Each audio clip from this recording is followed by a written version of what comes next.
In the immediate aftermath of the 2022 World Cup, a very specific narrative took hold across global sports fandom. Rival fan bases mobilized online, heavily circulating claims that the tournament was intentionally manipulated through purchased referees and widespread corruption within the governing bodies. To test the validity of these claims, we have to discard subjective outrage entirely. To fully understand the mechanisms surrounding this trophy, we must rely strictly on institutional economics, regulatory data, and historical precedent. When subjected to that factual scrutiny, the targeted conspiracy theory collapses under the weight of severe economic incongruities and a basic misunderstanding of sports governance.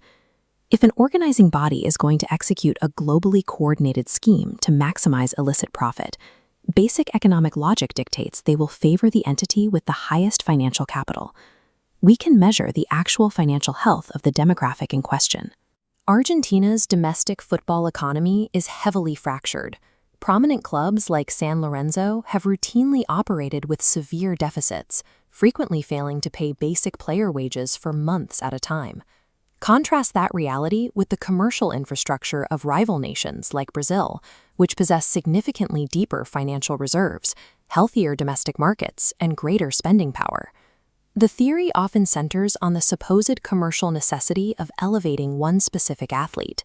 Lionel Messi generates massive global engagement, yet his primary rival, Cristiano Ronaldo, holds significantly higher individual brand metrics.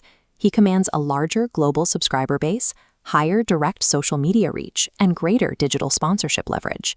If a corrupt governing body is trying to farm maximum viewership and extract raw revenue through a predetermined outcome, the math points strictly towards the larger commercial entity. An economically motivated institution has zero financial incentive to take on the immense risk of a rigging operation, only to artificially elevate the least profitable demographic available to them.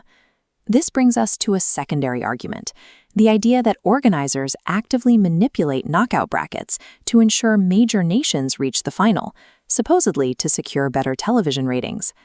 To verify that, we have to examine the actual accounting practices inside the governing body that controls these revenue streams. This tracks the World Cup cycle. The critical node is the group stage draw. Primary revenue, broadcasting and ticketing, locks in immediately. Despite massive viewership for a late Germany-France matchup, the profit curve stays flat. Networks have already paid the organizers preemptively.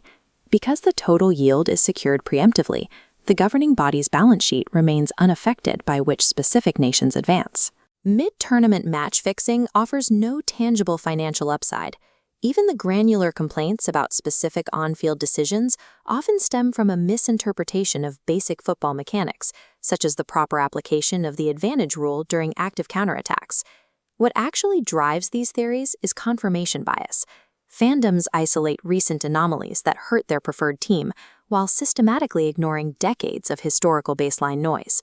We have clear instances from the 1962 and 1990 tournaments where severe, unpunished violence or inexplicable refereeing leniency directly shaped the outcome. Pelé himself was involved in matches where physical assaults went completely uncalled. Institutional anomalies are also standard practice.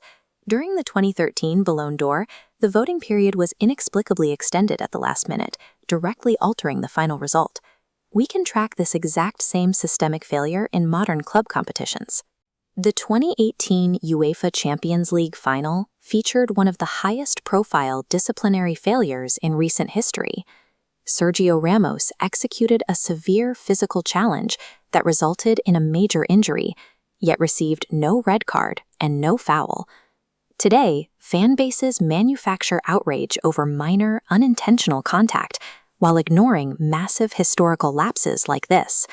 That specific unpunished foul broke Mohamed Salah's arm, forcing him to miss the opening match of the World Cup.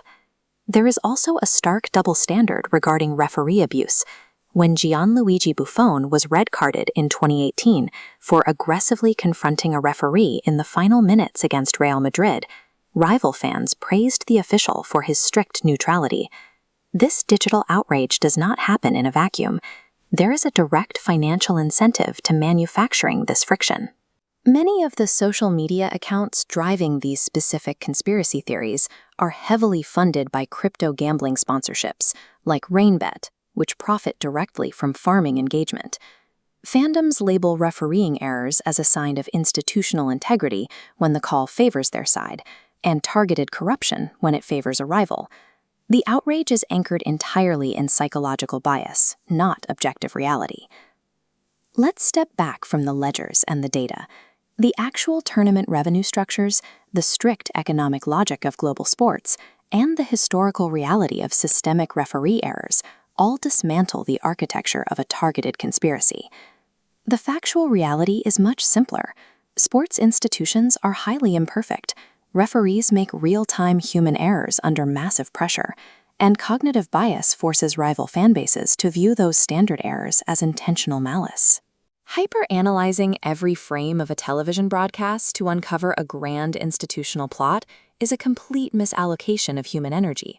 It requires accepting the inherent human flaws of the sport. Ultimately, it is just a game. That energy is far better spent engaging with the reality in front of us,